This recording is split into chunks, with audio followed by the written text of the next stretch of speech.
Satu ketika Imam Abu Musa kata, saya tengah duduk dengan guru saya. Al-Ustaz itu maksudnya Imam Abu Hasan Syadzili. Tiba-tiba mai satu kumpulan daripada orang yang salihin.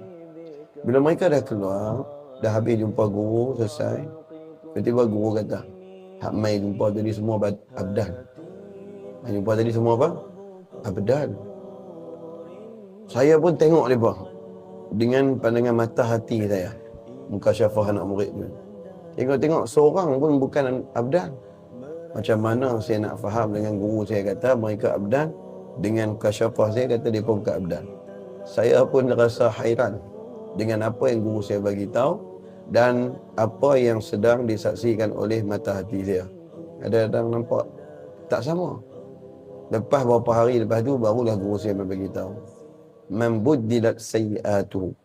Siapa-siapa yang digantikan buruk dia lalu digantikan dengan kebaikan, maka mereka itu adalah badal orang yang telah Allah Ta'ala gantikan mereka kejahatan dengan kebaikan.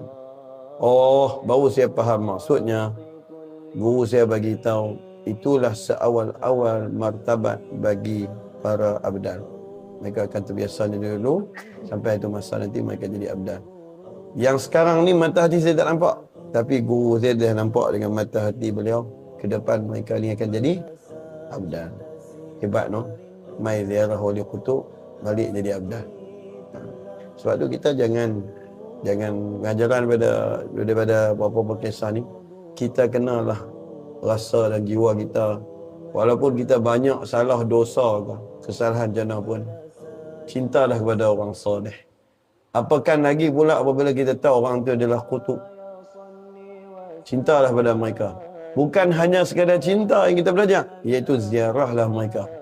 Bila kita pergi ziarah mereka, kerana cinta kita pada mereka, bawa orang mai ziarah mereka dan sebagainya, di satu masa kita pula menjadi salah seorang pada wali min awliya illah azza wa jalla.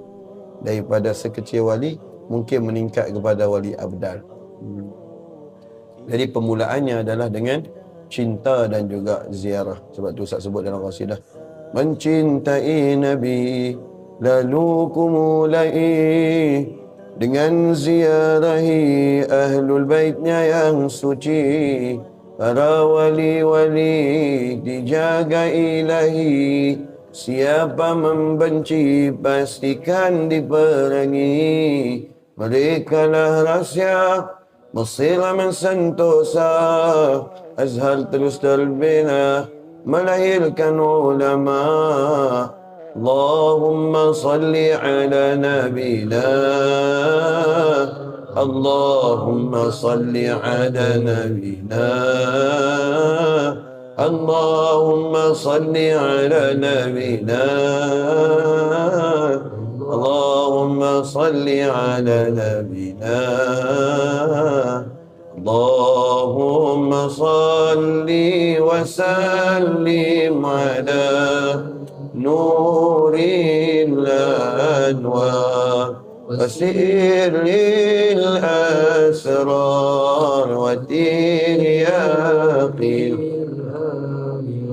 ومفتاح باب اليسار سيدنا محمد المختار وآله الأطهار وأصحابه الأخيار على نعم الله وإفضاله.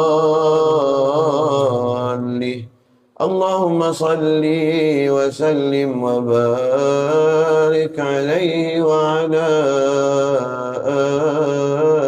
آله وصحبه صلى الله وسلم عليه